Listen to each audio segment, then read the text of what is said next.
Hello, Force of Will players. I'm Charlie DeMel, and today for my Wanderer Wednesday video, what I'm actually going to be talking about is I'm going to do a preliminary Wanderer tier list. I might also end up making a deck list a little bit later in the evening, maybe ship that out a little bit later than I did last week, but I really wanted to get this tier list out there so people kind of start playtesting for the Wanderer GP that is coming up for, at the very least, the North American region in about a month. And then just where our ideas kind of were, the play group that I primarily test with, like online and talk to, things like that. What kind of decks we've seen, where we expect things to go, and kind of just what's out there. So we're going to get right on into it. Now, what you'll kind of see here, I'm a little bit zoomed in, but what you'll see, I have an S tier. I don't have anything up there because we don't have any actual results. There's nothing that looks like it's just de facto the best deck. Again, this is all under the assumption that an Errata to Tea Party before the Decisive Duel comes out before the event. Should no Errata come out, which they said they are making a functional Errata, the Tea Party deck is just up here in S tier. That's just what it is. And the whole format's a little bit different. But this is just our idea of where things are. So before I get into the A, B, C, and D tiers, down here, this is just the outscaled tier. So I'm just going to leave this up so you can kind of look at what rulers I have here. What you'll see is a lot of the rune rulers that typically weren't used, Regalia rulers that typically weren't used, just older rulers, again, that have kind of been outscaled as the game has gone on, basically. Uncategorized, this part down here at the bottom, that is Satan, because he relies on two other rulers, as well as all the draft rulers. Underneath that, I do have the band rulers, and then there's Brad, all in his own tier. So anyway, getting started with it, I'll go bottom to top instead of top to bottom. I think the top stuff is more worthy to talk about, so I'll just try and get there as quick as possible.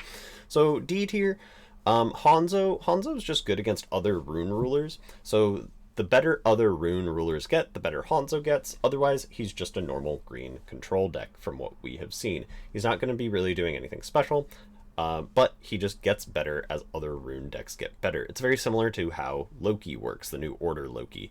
As Order decks get better, Loki gets better, just because of how they interact with those types of decks. Shiva, Dante, Machina, they're all down here because we haven't really seen a whole lot. The biggest issue that you'll find is they don't really cheat mana. That's just not what they're doing. Shiva has Rigveda, which is outside of Fair's spell. So Fair's spell is like a 1-mana cancel, Garyon is a 1-mana cancel, but Rigveda is like a 1-mana cancel for any kind of sorcery speed thing, so even 2-mana cards, 3-mana cards, as opposed to just like Garyon, which is just for 1-mana cards. So Shiva does have access to Rigveda, and it is just an order deck in general, but outside of its it having Rigveda, it's just like another green control deck, similar to how Hanzo works. Dante, he has like his own stuff going for him, but he's not good in New Frontiers. There's not really a whole lot you would add from like other formats, like or older cards. Like you could add Glint, Look of Corruption, other discard spells to try and like force your way in, but the deck's already very good at discarding. You get better darkness removal options, other things like that, but you don't really have any form of like cancel, light interaction, anything that stops enter effects, etc., etc. You maybe have access to like Abdul, but that costs 2 mana. You're not cheating mana as Dante, so on and so forth, right? Machina is weird. I'm unsure whether or not Machina goes in D tier or C tier. The thing with Machina is that you don't cheat mana, you typically cheat cards. Light of the Unknown does cheat mana, but it's only for one thing, not for a whole slew of options. And outside of that, Machina does get the ability to cheat cards. It gets older, like water cards, like it gets access to like Loki's Insight, which it can play off of like a Guinevere flip, other things like that. So he's very good with card value, but he's not very good mana-wise. So Again, Machina I just kind of put down in D tier because doesn't really cheat mana. Haven't really seen anything. But if he was in C tier or maybe even B tier, I wouldn't be surprised. Odin. Same kind of concept as the other Order rulers. He doesn't cheat any form of mana. He, again, kind of cheats cards. He plays for a lot of value, and Light has gotten a lot more powerful within the past couple sets than it has been in the past. But, again, you're not really cheating mana outside of playing Flute as a mana dork. And then that's really all you have. So you go down cards in order to cheat mana as opposed to also maintaining card value, which other decks can do. So we just kept him down in D tier. Again, a lot of the D tier deck ideas, the C and the C tier deck ideas, we just haven't really had a whole lot to play around with. We don't know where exactly to place them. So a lot of the decks that get a free cheat are going into C tier. A free mana cheat are going into C tier. Anything with value are going into D tier. There are a couple exceptions to that. IU, same kind of thing. With Order being more powerful, Black Moonbeam and Black Moonray get more powerful, and more people will probably side them because it's not just like a singular one-off. Like, you don't just need to kill a J ruler once. You can kill it, you have to kill them over and over again. So multiple copies of those cards retain more value, but that means other decks revolving around J rulers get less powerful. IU's unfortunately in that position. Her singletonness revolves around her God's Art, which is stopped by Lorite Feasting, other cards like that now exist, Rigveda. And her Judgment is you can just pretty easily kill her. Decks will play Decisive, decks will play Black Moonray, so on and so forth. So she's just not the powerhouse that she once was. Loki. Loki gets access to Return of God and Mystery Box, so you can kind of play like a black-blue control, field control, rip their hand apart with Loki's Insight Glint like style deck. But I don't know if it's as powerful in the context of the kind of cancel spells we have nowadays, in addition to like getting to that turn. So like if you can get to a Mystery Box turn, you're probably going to win the game. You should, at least. But if you can't get to that, other people are just going faster, you're dying faster, you don't have answers to people's board states, you're just going to fall over, which Loki kind of does. Gil, I'm unsure of. All of his Limit Break cards were super pushed at the time that they were printed, partially because of how the Limit Break thing worked. I'd have to kind of see it in action, but it kind of suffers from the same thing that these other decks do, where what they're doing is powerful in terms of like a tempo, like kind of fight back and forth type deal, but they're not putting enough pressure to just kill your opponent outright, like the decks at the top of this list are going to do. Priscilla doesn't cheat mana, she just plays mana neutrally outside of her Judgment, but you have to pay into the Judgment, so it's still not cheating mana. And then her main version or main variant that I've seen, there are a couple decks you can do with her. One of the ones that was on Foul Library, it's in the same list that my Gruz Ballestatron deck came from last week that I did. There's a like aggro Priscilla deck. It plays 8 copies of the little red green 1-drop because one of them is printed as an alternative card, so you can play 8 copies of it, and it just kind of domes your opponent with that. There is now another deck that you can make off of Priscilla. Maybe it's just better in a different deck, but you can use Priscilla. You can play the 4-drop Maria Bella that used to be played in Priscilla decks and use the Nyarlathotep cards in order to ramp more resonances onto her. Whether that's good in Priscilla or better in other decks, not exactly sure, but that is an idea that you can use for Priscilla. Celesta, again, cheats cards but doesn't cheat mana. It's just a powerful J ruler beats deck, keeps coming back, she's kind of protected, and that's really all that she is. Wolfgang kind of cheats mana, and kind of cheats cards, which is why I kept him down here. He cheats it for specific things, but in a very, like, it's just like his archetype. However, if you take a look at like all the other decks that are down here in the outscaled thing, I don't think he belongs down there with the other outscaled rulers. He does kind of belong up in this D tier area. He's not super prevalent with how much removal there is, but he can get like a lot of cards. He does just have his OTK. That's why he's there. Imul I'm unsure about. I could see her being an outscaled. I could see her being in C tier. She just needs to be play tested more. Part of the reason for that is because you can play like order cards, like Brad cards that kill her in order to keep getting value off of her flip, her judgment, and she kind of functions as a mana cheat if you have mana dorks. So like if you play a flute on turn 1, you can use Imul on your opponent's turn, produce 2 Light Will, Dance of Spirits, lock your opponent out of a turn, right? There are different play lines that you can take within an Imul deck, and her judgment will cheat 3 drops into play, right? So 3 drops or less, I believe. So she does have both kind of functions where she cheats cards and cheats mana, but I think that she's doing it on such a lower scale as opposed to the other decks that she's not really that powerful. Moving into C tier, Asmodeus. Asmodeus, again, we were unsure about. A lot of the C tier stuff we're kind of unsure about as well. The thing that we were thinking with Asmodeus, we lost Carlina, so there's no Carlina Asmodeus list. However, you can maybe play Asthema, like get free cards or free mana to do stuff with. You can play Belial, you can play, I guess you could play Dante, but he'd turn off all your own stuff in the RFG, so that doesn't seem that good. So you have options to play with Asmodeus. You can play older cards like Allosaurus cards and stuff like that in order to kind of help that deck function or get extra like, pop off. And his God's Arts can just still win you the game. So that's why we put him in C tier. Gru's Ballesta and Mylest, they're just attached to tag. I don't know where else to put them. This isn't necessarily the Tron deck. I don't think the Tron deck is in C tier. If I had to tier it, I might probably put it in D tier, maybe even outscaled. But they themselves, because they can also be paired with Almerius and Mujdar, I feel like they have something there.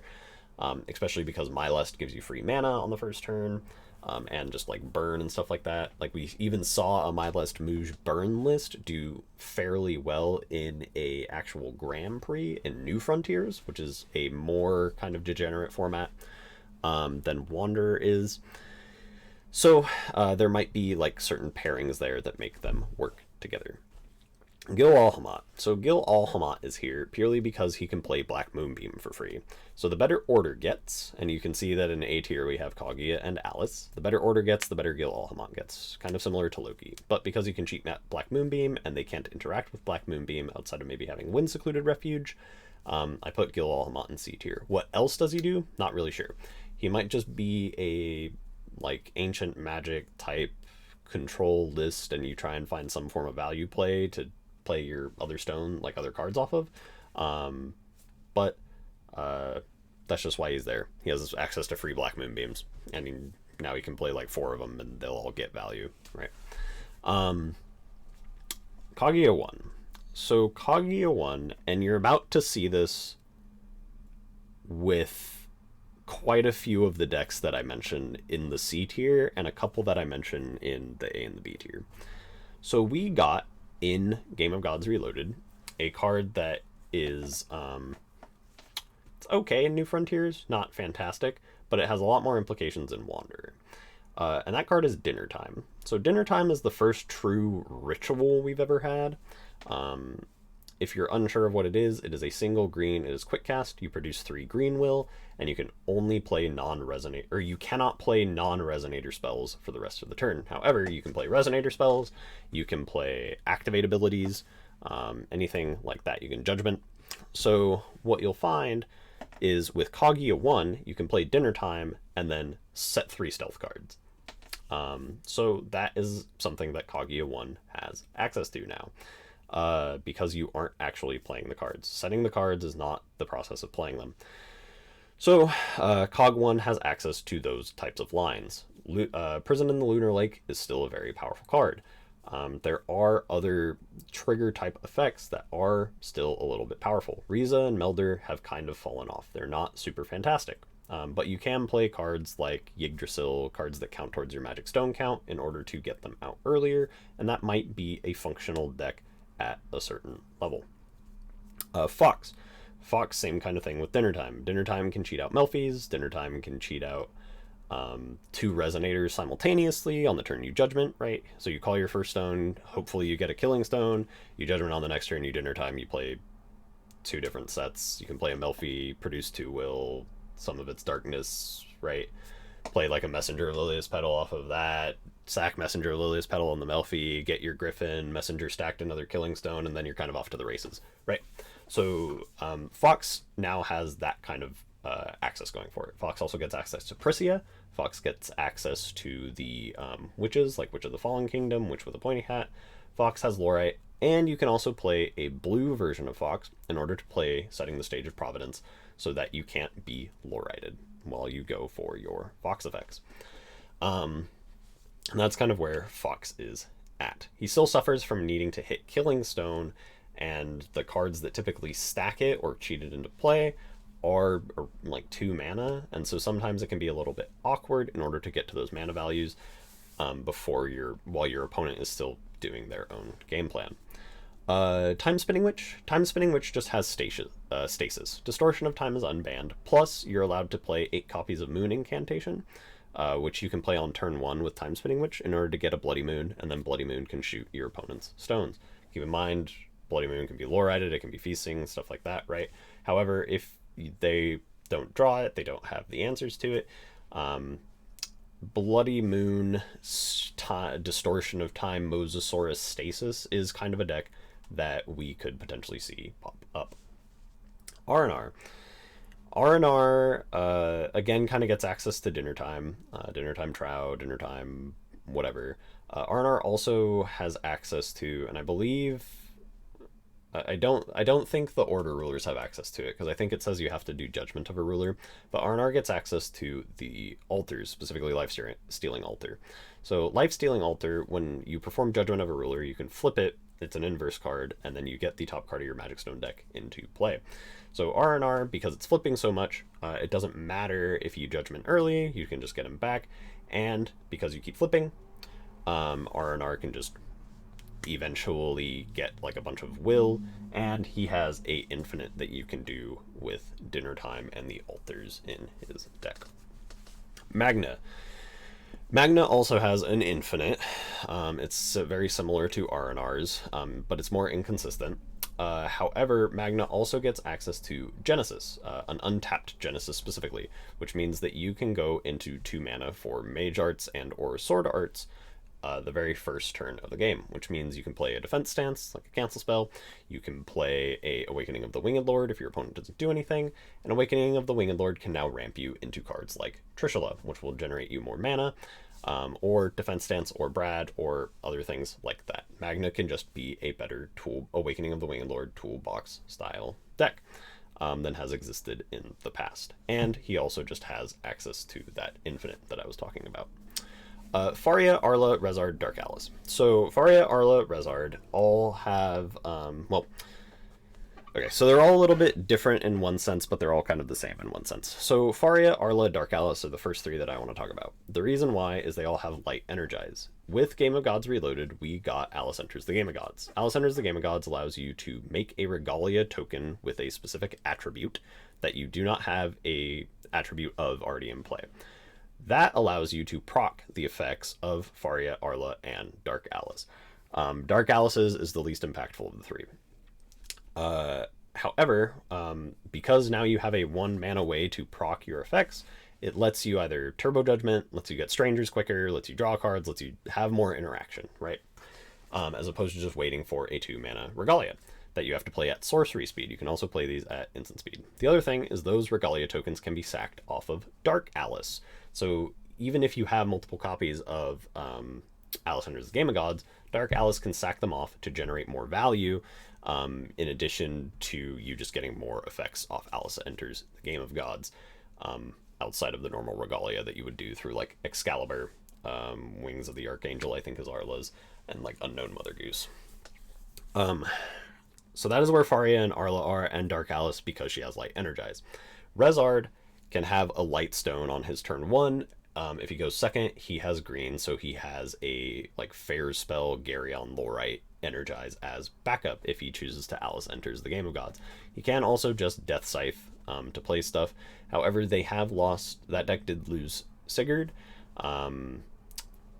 So I'm not exactly sure what it loops. Like, it still has access to Mikage Rhea. It still has access to Moan of the Dead, I think is the removal spell. It has access to Part of True Power. So has like some kind of combo lines. Dark Alice. What does Dark Alice gain? The other Regalia decks also gain this, but they all gain 3 Tea Party members. So 3 Tea Party members is a fairy tale that costs 3 light, and it costs 1 less light for each Regalia you control. So if you're playing it in these Regalia decks, it can recover your Regalias that are generating you mana, and 3 Tea Party members recovers himself. So you can use the will off of Unknown Mother Goose to pay the full mana of 3 Tea Party members and kind of just recycle a card. So it doesn't really do anything, because it just puts an 8/8 into play that has Precision, Drain, and Flying, I think. Has a lot of keywords. So the 3 Tea Party members just has a lot of implications for the Regalia that tap to produce mana. He's just a mana cheat in those decks, right? So we'll probably see that primarily played within those types of decks. Again, he's a Tails, so it would prevent them from playing villains. However, the impact that he has is quite powerful. Gil and Fair. Fair cheats mana, Gil also cheats mana, and Gil also gains cards. Gil also has Barrier, so he's kind of hard to deal with even if he's Judgmented, and they both cost 3 to Judgment, which means you can Dinner Time flip both of them. Whether or not that's good enough for the format, I don't really know. There's a lot, Lorite, Feasting, stuff like that, right? All these 1 mana green answers. However, Dinner Time does function very well in those decks. Other things that we've seen with like Gil, Dinner Time into Progenitor of the Stars Gil Lapis. That card can't be canceled in the first place, and it has Barrier, so it's kind of a very difficult to deal with Resonator. That also cheats in mana. You can play Leaf Paladin with Gil. With Fair, you can play cards like Kreia that get you new like elves from your deck. You can play cards like Fina, which buff all your elves. Different things like that for cards that used to cost a lot, but now because of Dinner Time, you can cheat them in earlier. Faria, again, this is like with the Tea Party errata. Faria is still fine. She still has her OTK. She still will get Lennis cast at instant speed. Again, the assumption is the errata to Tea Party is just that everything that when you cast Tea Party, it's all part of the resolution of the effect. That this card gains part is no longer a continuous effect. So you'll still play Tea Party in Faria. You'll still play it in like Monolight Lumia. Those decks just will have access to that. Olivia has her own cancel suite and kind of stuff that she can do. She also has access to Dolly for 0 mana. And Dolly for 0 mana is a few things. One, it's interaction, just in case your opponent tries to do anything. Turn 1 on sorcery speed, like a FTK or something. 2, it's mana ramp, right? Because it produces blue for free. Blue isn't that great of a color, but it's free mana. So that's why Olivia gets to go here. Actually couldn't tell you what else she does, but just because of purely of that God's Art with Dolly, and because she also has like Sparklefish as like her own little cancel spell, she can kind of function as like a quasi control deck that can make it out of the early turns and get going. Vlad is here because Ryan Miles is biased. Vlad, you can resolve to heart talks at some point during the game, and you eventually just start pinging your opponent for 200 and gaining 200 every single turn. Eventually it just turns into a control style type deck with green control cards and it's no win con Vlad. So everything in your deck doesn't equate to actually winning the game, because eventually Vlad will just win the game on her own. So you never have to actually commit to any game plan outside of resolving heart talk to get it into the RFG. The gaining life part also helps to function against decks like Violet or other burn style decks that kind of can exactly dome you for 40 and kind of get you out of range of those life totals. Loki, I kind of talked about. It gets better the better order decks get, and order is pretty good in Wanderer. Outside of that, it can do some fun things with Loki enters the Game of Gods and playing cards like Adam Brawley in order to get like instant speed incarnation effects in order to like pop off in essence. We've seen like a infinite that you can technically do, but it is way too luck based, and I don't think you can have enough cards to do it anyway. But it's but you can still do fun things with it, and again, it's just good against other order decks. Alright, moving into B tier. Nyarlathotep, Lilius, Wolfgang. They're all kind of the same thing, just different skinned. Nyar just has more going for her. Lilius just has play dead as well as strength. It's just a better strength counter ruler. You can turbo flipper and kill, right? That's just kind of what Lilius is doing. Wolfgang has his FTK. However, it's a lot more durable with the original Shub that gets like a black goat and stuff like that, because that Shub can recur all your Cthulhus. So you don't have to fully commit if your opponent has some form of interaction. Plus you get access to like older Cthulhus and older darkness chants in order to like help the deck. So Wolfgang is pretty decent, and it just can FTK if your opponent just doesn't have the stuff for it. Nyarlathotep gets quite a few options. Why does it get a lot of options? Because of Prisia's cards. So all of Prisia's, specifically Prisia's Stone. So Prisia's Stone, whenever it leaves the field for a non-field zone, you draw a card. So if you put any of the stones into play under the Nyarlathotep effects, where they return to the deck at the end of the turn, you will start generating value. So now Magic Stone Dance of Chaos is going to not only generate you 3 stones to do stuff with, you'll also generate value when those stones go away, so the cards don't actually cost anything. Now the deck was already generating a lot of value with Red Wine and Bread, Isis, like other things like that, and now it just tacked on more.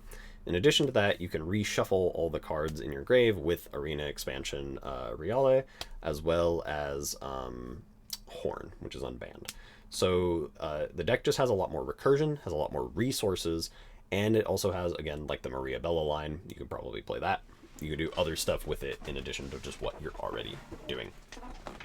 Astema, Belial, Dante. It's just, those 3 are just all the same kind of flavor of deck. It just kind of depends on what you want. Astema, Belial, we saw a lot right before the rotation, with like Ataroctia's Memoria and just playing a very control-heavy board presence deck. Played very well into Violet and other decks like that would try and just FDK because of Belial's God's Art. However, because Lorite's back in the format, Belial's God's Art, Erythropia, like activate effects like that you try and use to prevent losing the game become a lot worse, significantly worse. So we'll see where that goes. However, the deck is still very good at maintaining like a board, or keeping your opponent's board clear, and then with all the value that they're generating off of drawing cards off their removal, they play at a positive value rate for all of their card disruption. Dante is just like one of the best floodgates in the game. That's just what he is. He can also just get access to Virgil, which is still a very good card in the Wanderer format. Moria of the Sacred Lands, Arla. Same kind of thing as some of the other green rulers. You still just have the Arla Infinite. You have more cards with the Gruz Ballista cards that got released that turn magic stones into resonators, and then those just go infinite on attacks. And then also just more protection in the form of Winds of Asgard, in addition to Wind Secluded Refuge. And you can Judgment faster due to effects like Dinner Time.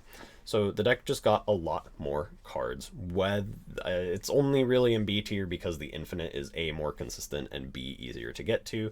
However, I could easily see it drop to C tier if it's just too fragile of a deck. Ragnarok. Ragnarok cheats mana, Ragnarok cheats cards. Ragnarok also can board wipe. So he is singleton. However, because of all of the effects that he has, it's a very... He can just play singleton good stuff and cheat in mana on like the first turn that he wants to play stuff on, in order to kind of set up a board and play from there. Whether or not we see Ragnarok control lists, however good they truly are, is yet to be seen. However, because of how many just cards we have, how many good cards there are, you can pretty easily make a 40 card deck of just one card good stuff. Muj Almerius. So Muj Almerius, one, there are a couple things. One, it starts with 6 cards, so it just starts with more cards than your opponent. 2, it starts at 7,000 life, so it just has more life than your opponent. It also gets to cycle with Muj Dart, which is also good. It still has access to Welser if you want that kind of cancel spell. You just can't energize him anymore. The other things that you can do with it, because of Almerius's flip, you can play the old Mikage Rhea Final Stance Resurrection lines. You can do Zeus Alice stuff with like Diversity Palace if you're trying to play that kind of line. There are things that you can do with the deck. However, just those two tag rulers have two of the more powerful start of game effects that have existed outside of Feasting, but Feasting is banned. So you can kind of just play this tag kind of control mid-range like slew of card good stuff and kind of just get there. Dark Tree. Dark Tree is kind of like the penultimate control deck, just because of how the deck functions and because Horn is unbanned. Since Horn is unbanned, it's fairly difficult to kill Tree, in addition to Tree also having access to the 7-drop Allosaurus that was printed in Alice Origins 1, I believe, that can stack itself to the top of the deck. It just means you're never going to deck out, and you can't lose outside of life loss, besides from decking out, because you can't take damage. He prevents all damage that would be dealt to you. So he doesn't cheat mana in any form. However, he does get access to all the Asmodeus cards now that function from getting RFG'd. He has that built-in protection to prevent... I keep saying it has that built-in protection. It's a tree. It has that built-in protection to prevent itself from getting killed by an early Baja, an early Ayu, things like that. So you can kind of set up stones without really worrying about the consequences of tapping out on their own turn. Okay, that's why Tree's up there. Lumia is up here because there are a couple decks that can go with it. You can play Lumia Flicker good stuff like we used to back in the old days with Rachel's and other things like that. You can flicker like your Mana Dorks. You can still flicker like Melfi's. You can flicker other cards like that. Precia's. Just green good stuff, basically. You can flicker all of it. Or you can play Mono Light Lumia. Mono Light Lumia, again, is getting a lot of good cards. Like, their light just has a lot of good cards now. The other thing with the mono light Lumia is you can choose to opt into just a more light heavy strategy, but still have access to green cards and things like that by just not playing the mono light stones or playing the souls. Energizing into soul is a lot worse nowadays, since there are so many things that can stop soul's enter effect, and that kind of ends your turn if it does, as opposed to back in the day when there wasn't a Fair Spell, there wasn't a Lorite, there's nothing that could stop the soul enter, which is when Mono Light Lumia was at its peak. However, the deck has gotten a lot better light cards, and there are a lot of just good like enter / flicker style effects that can be played in the deck. So like Eldorado Pearlshine is a very good example. Brunhild is a very good example. You can play cards like Brunhild and Final Stance, use Dark Alice to drop Final Stance or Eldorado to grave, play your Brunhild, flicker your Brunhild, get more Eldorados, etc. There are a lot of play lines that you can do in the deck that are very fun. Brunhild. Brunhild is just Brunhild Seal.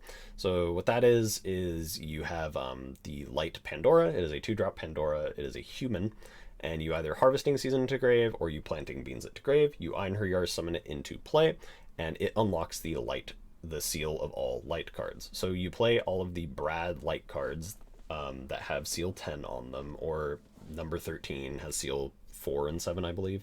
So your number 13s all become free with Pandora in play, and then you get to play like Mysteries of Almerius, I believe, that can add a bunch of cards back from your grave to your hand. Mysteries of Zero blows up a bunch of cards. You get to play Brad. You can play Awakening of the Winged Lord in order to get Brads into play, in order to get Pandoras into play. Then you kind of just play a cancel control game that way. Moving into the A tier. So the top 3 decks. So we have Kageo, Welser, Ayu, and Violet. Ayu and Violet. Alice and Violet. It is technically Ayu, but Alice and Violet. So what are these decks doing? I've kind of organized them. Kaguya, Welser are on the control spectrum. Alice and Violet are on the OTK spectrum. So Violet, we've all seen, Violet loses nothing going into Wanderer. The only thing it lost was in the Electo ban, so you just can't play blue Violet. However, Violet now has access to Setting the Stage of Providence. It still has Atomic Turbulence. It still has Baja. It gets access to Dual Stones again, so it can play green Violet. It can play blue Violet. It can just play a whole bunch of different stuff. The only thing it really lost was 6 Sage Stone in order to Judgment early, like Call Stone, Flip, etc., right? So that's really all that the deck lost. Otherwise, it didn't lose anything. And every other deck that was relevant against it in the format, and New Frontiers specifically, Carlina X, Feith Muge, Lycaon style decks, are all banned in Wanderer. There is no Feasting, there is no Lycaon, there is no Carlina. And Violet just won the most recent American GP through all those decks, and all it does is get better moving into this other format. So that is why it is up there. Alice. Alice gets a lot, specifically in the form of the 0 mana Regalia existing. So Alice gets to play Deep Blue, like old Deep Blue, that can search soldiers, so it can search the new, like, I think the soldier's called like Deep Blue Soldier or something like that. It can search that. You can play Excalibur. Excalibur allows you to pitch more Excaliburs to produce free Light Will. You can play Hydromonica, you can play Death Scythe, you can play Horn. There are so many different good 0 mana Regalias that Alice can play. And she doesn't really get punished for it because she gets benefits off of having more Regalia. The deck also draws a bunch of cards. So you can play Alice if you just energize an IU out, or you go Excalibur, pitch Excalibur, play an IU. If you get to 5 Regalia, your IU is just going to pump itself up to over 4,000, swing and kill your opponent. That's just what the Alice deck is doing. In addition to that, Alice is also drawing a bunch of cards. Almost everything that deck does in some form draws cards. So even though you have the 0 mana Regalia being played, they're getting replaced by all the value that Alice itself generates. The other part of Alice is you can play Tales of Fantasia in the list. Whether or not it's in the same list or not really sure, but they might be. The Tales of Fantasia stuff allows you to play Alice's Worlds for free. Alice's World is an 8-drop edition that lets you take extra turns, but because Tales of Fantasia lets you look at the top X, where X is double the amount of Regalia you control, you have all these 0 mana Regalia and your Regalia tokens, you're going to be looking at a lot of cards.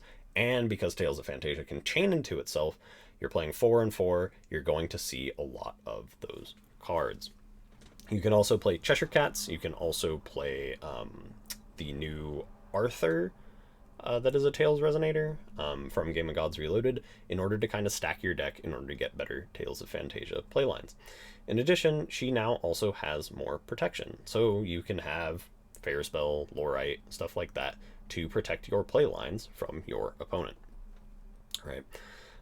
So that is what Alice is doing. It's just more protected, more functional, and then IU is just always a threat. IU, there's 4 IUs in the deck, and 4 probably Keep the Faiths, which is 4 more IUs. And IU does not have to be revolutioned or ordered in order to kill your opponent. So it's just very efficient at just killing your opponent. Welser and Kaguya. Kaguya is more the de facto control deck. Kaguya gains a lot. So Kaguya has Dinner Time, again, which Dinner Time allows Kaguya access to Tro, which all the other green decks also have. But Tro allows access to Hanzo, it allows access to Feasting, it allows access to Lorite, it allows access to Dark Alice, all which will be in the deck. It also ramps Stones, which Kaguya is already good at ramping mana, and now you're just going to be ramping more. The other thing about Dinner Time is it preventing you from casting other spells is not that big of a deal because you have access to Garyon, you have access to Lorite, you have access to Feasting, all cancel spells. The other big thing with Dinner Time is you can use the mana off of Dinner Time to pay into your Hanzo. So you go into your second turn, you play a Dinner Time, you play a Hanzo, you pay 2 into the Hanzo, you now have 2 moons, you untap up to 2 stones, and then you just kind of go from there. Or you just pay 1 into it, and you have access through like a Lorite, stuff like that. There's a lot of different things that you can do specifically with the deck. And it's the biggest issue it had in New Frontiers, outside of just being order in general and being down a turn, was it didn't have a lot of value. It played very value neutral. It did not play very value positive. However, Dark Alice makes all of your moons play value positive, because you can sack your moons off of Dark Alice in order to just draw 2 free cards. So, you can play Keep the Faith, stuff like that, in order to revive your cards, revive your Dark Alices, play Bastets, maybe for like your extra free stones, maybe bounce Dark Alices, bounce other things for you to use. The deck is just very good, very consistent, and very powerful still. Finally, Welser. I'm not going to talk too much about this because this is predominantly a deck that some of the people I playtest with are going to be using in the Wanderer event. However, Welser is a very good toolbox ruler, and we have discovered that within Prisia, so just the alternative Prisia itself, there exists a 1-card infinite. So Prisia gets you all the pieces in order to go infinite, as long as there is no interaction. So as long as you resolve a Prisia, you get to go infinite and eventually kill your opponent. That means that's just 2 mana, and that's at quick cast speed. So at any time your opponent has 2 green mana up, or at least 1 green mana up, Prisia just gets to inevitably kill your opponent, and there's nothing they can actually do about it. You'll have more interaction, you'll have Lorites, you'll have Garys, you'll have Fair spells, you get more mana because you're Welser, and they just can't, again, they just can't interact with how you are really killing them. Why we want to try and play this deck? We want to try and get Prisia banned. Prisia is a very degenerate card. Again, it just existing and being a 1-card infinite in and of itself is something to, there is something to be said about that. There are a lot of cards that facilitate it, but because of how it works, that is just, it's not really fun to play against. And it's to help future-proof, because you just, you get very pigeonholed into printing cards as long as Prisia exists. Decks just become Prisia turbo lists, and then the best one that's doing it is just the best deck, right? Which is typically Welser, because it gets to cheat mana. So that is our tier list. Again, I will revisit this after the Wanderer event in April. We'll see what tops, what people brought. Hopefully we get a whole bunch of players. I would love to see a whole bunch of players at the event. Feel free to tell me in the comments section what you guys have been playing with, if you want to, or if you don't want to give up your secrets, that's all well and good too. If you think I've missed anything, feel free to let me know as well down in the comments section. But yeah, that's going to be it for our Wanderer Wednesday. Thanks so much for tuning in, and hope you have a great rest of your day. Bye.